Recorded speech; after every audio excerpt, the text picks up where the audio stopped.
The steel gates of Sadadya prison clang shut. A sound of finality, a death knell to hope.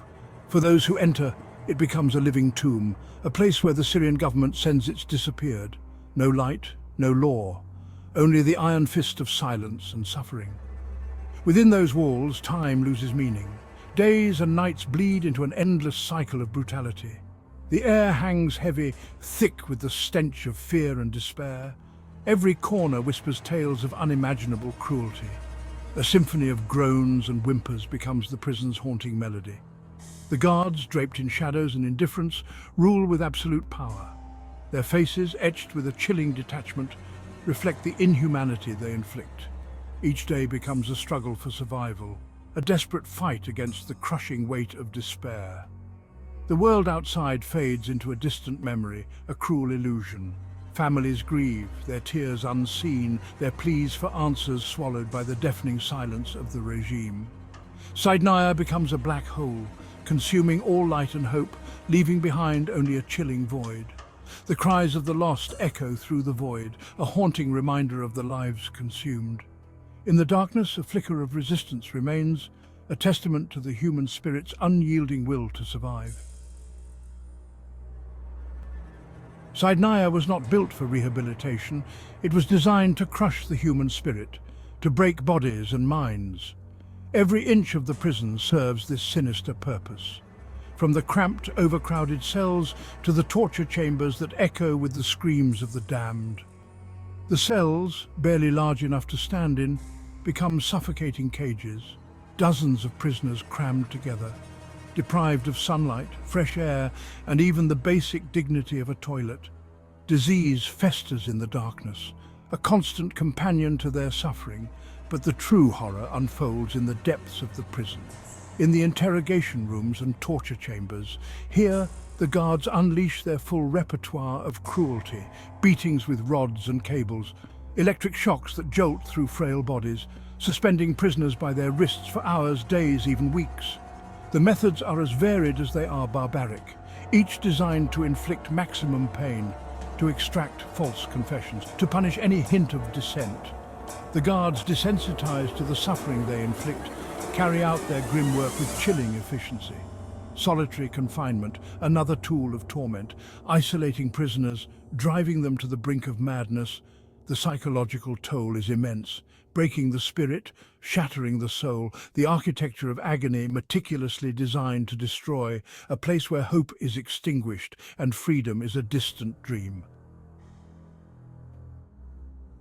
Qasem Sobi al-Kabalani, a young student at the time of his arrest, became another ghost swallowed by Sadadya's darkness. His crime? Daring to dream of a free Syria, a Syria free from the iron grip of Bashar al-Assad's regime. His story, pieced together from the fragmented memories of survivors, paints a harrowing picture of life inside the prison. He speaks of the constant hunger, the gnawing emptiness that never abates, the bone-chilling cold that seeps into your very core.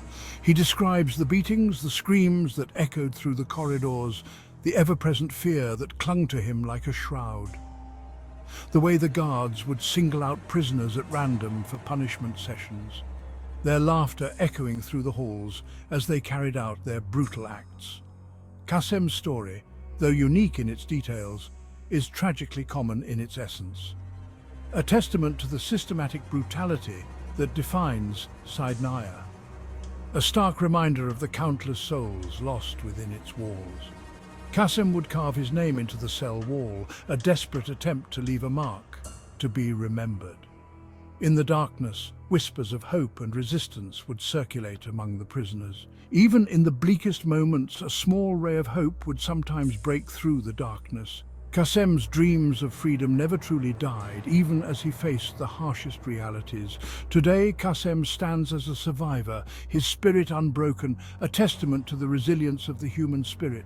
His story is a beacon of hope for a future where freedom and justice prevail, a future where the darkness of Sadadya is but a distant memory and the light of freedom shines bright. The day freedom arrived, it came as a whisper, an unexpected miracle in a place where hope had long since withered and died. For Adnan Ahmed Ghanem, another soul swallowed by Sadadya, The news came after years of unimaginable suffering, years of enduring torture, starvation, and the crushing weight of despair. Years of clinging to the faintest glimmer of hope that one day he might see the sun again, that he might feel the warmth of his loved one's embrace. The release, negotiated by international organizations, came as a collective gasp. A moment of disbelief for the prisoners who had long resigned themselves to a life, or rather a death, within Sadadya's walls. They emerged into the sunlight, blinking, disoriented, like newborn creatures taking their first tentative steps into an unfamiliar world. The world outside had continued turning while they were trapped in their concrete purgatory. Time had marched on, leaving them behind, frozen in their nightmare. As they stepped into freedom, they had to rediscover themselves, their identities long buried under layers of trauma. The world was now a cacophony of sensations, overwhelming and alien. For survivors like Qasem and Adnan, freedom is bittersweet. They escaped the slaughterhouse, but its shadow will follow them forever. This is more than a story of survival. It's a testament to the human spirit, its ability to endure, resist, and hope, even in the darkest places. But the question remains, will the world remember Sadadya and demand justice, or will these stories be buried like so many others?